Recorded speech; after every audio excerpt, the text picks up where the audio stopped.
Hey guys and girls, Chris Laughlin back, finally back. Took a couple weeks off. We are actually building out our new facility right now. So just a lot of construction and moving and things like that going on. So that's why we've been out for just a little bit, but we're getting back on track now. Things are starting to balance out. We got some new things coming in September, which is exciting. We got our weightlifting program still going on, but we're starting up some small group fitness classes. We got outdoor boot camps going on.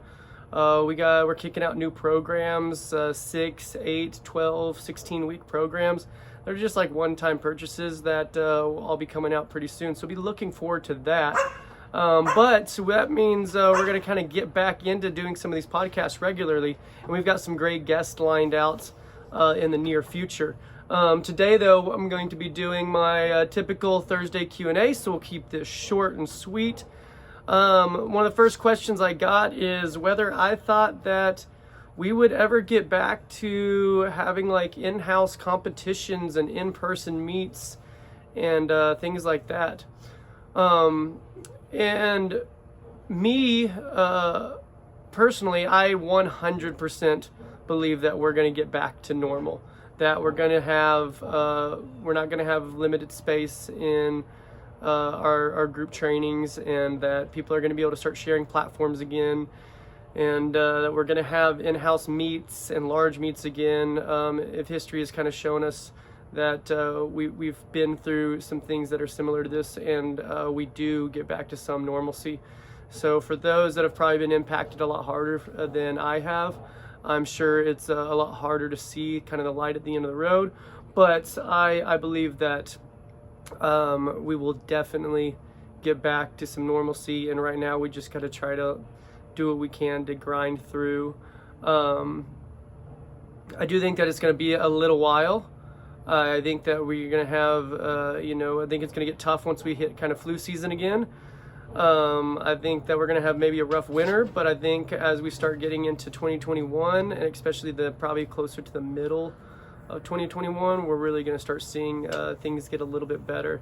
I don't really have much to base that off of. That's just more of kind of like a hunch and what I've heard from maybe some people smarter than me. But regardless of how long it's going to take, I do believe that this is temporary. And I think a lot of these things are temporary. I think there's going to be some things that might be good practices long term to get from this. I know that a lot of weightlifting gyms and fitness facilities have kind of been able to implement checking into classes, which is actually really good for coaches to know who's coming in at what time.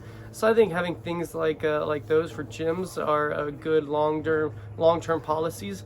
I think upping the cleanliness of gyms, people wiping off their equipment when they're done training, that should be a common practice. So I think that's going to be good. I think people learning that if they're sick, they should stay home. Don't get out and about and around people if you're feeling sick, because regardless of whether it's the coronavirus or something else, there is vulnerable population everywhere. People with compromised immune systems, and we should be thinking of them regardless. And and maybe the same thing if you're feeling ill and you have to get out, thinking about others and putting on a mask. If you're sick, if you got the flu but you have to go get groceries, just put your mask on. So I think there's going to be some long-term effects that I think can be positive from all this, but I do think that the businesses having to run at low capacities, I think that the 24/7 mask wearing, I think the social distancing, I think the not being able to share equipment, not being able to share platforms, not being able to do in-person competitions, I think all that stuff is temporary, and we're going to see that we can kind of get back to some normalcy. So until then, like we've always said, if you can, keep your gym memberships and things like that going during this time. If you are working, if you can help out, that's very, very helpful, and you can't believe how much that means to us to be able to get through this and be able to get back to some kind of our business of passion, our passionate business be able to maintain that and hold on to that through all this. So if you are in a more fortunate position, we appreciate you trying to help out. And for those that are in a less fortunate position, we totally understand. So there we get the serious part out of the way. Let's get into another question that I got. I got a couple good questions, but let's talk about programming. Somebody asked RPE or percentage as far as program writing. For those that don't know, RPE is rate of perceived exertion, and what that basically means is how much effort you put in. So it's usually on a scale of like 1 to 10. 10 being like you're going as hard as you can, it's everything you got, it's a max out. 1 being like you're grabbing an empty barbell, so it's very, very little effort. I don't think I've really ever seen anything programmed in the RPE scale at like 1. And then percentage, what they're basically saying is a percentage of your max or your relative max.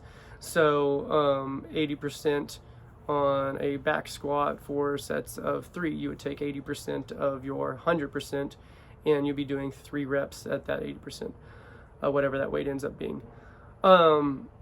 Me personally, so there's people out there that are 100%, you always do percentages, and there's people out there that are like, no, people need more freedom, so you do everything needs to be 100% by feel, and they go RPE.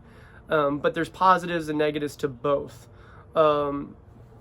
So let's say we've got a really new athlete and we don't even really have established maxes or true maxes. So if somebody's really inefficient on a lift and they haven't dialed in their technique yet, and so they're really not lifting to their potential, percentages aren't going to be, I mean, you can't even use them. You don't even have anything to go off of.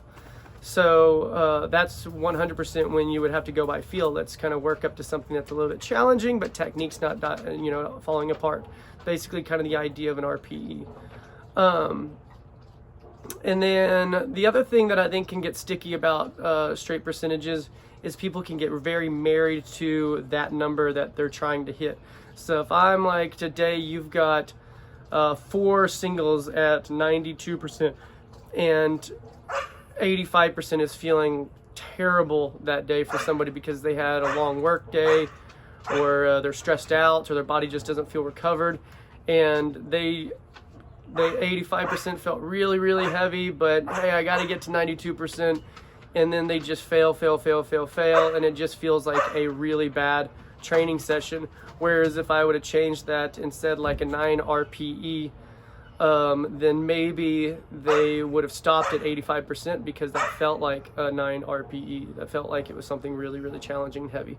So that can be one of the benefits of not having those percentages, is somebody can adjust based on how they feel that day, and then maybe still get a positive outcome. So they still get, successful lifts, and they're still getting kind of that same idea of trying to hit something heavy. The issue with that is if we're in the program and we need to be hitting 92%, maybe we're trying to hit openers or something like that, and all we can do is get 85%, then that might be when I need somebody to like, hey, suck it up, you got to hit it. And if you're just going off of RPE, then they might stop short. So sometimes percentages are really, really important because we need to be at a certain point at a certain time, and we also need that feedback on whether we're able to hit that or not during that time. So we need to know kind of what that percentage is at any given time as well. Whereas if you just did RPE, they might not be pushing to the numbers that they need to. The other thing is RPE is self-regulated.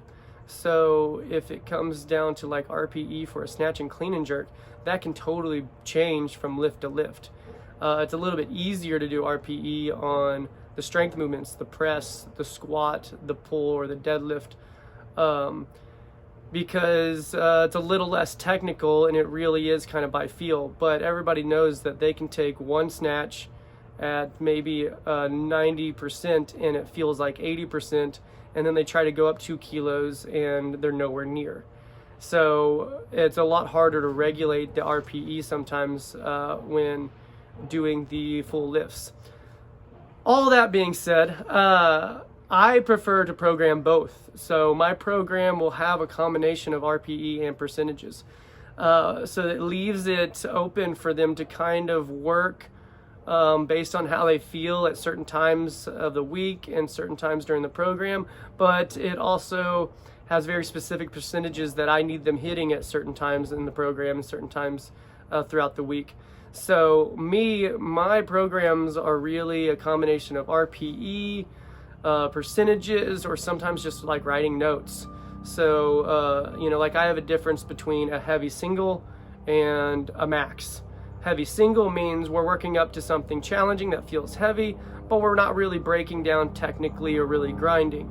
Max out means we're really trying to go all the way to the, as max or as heavy as we can. Or I might just write in there what the intent is. I want 5 sets, between this percentage range, but they should feel like this RPE. So sometimes just writing in notes is very beneficial too.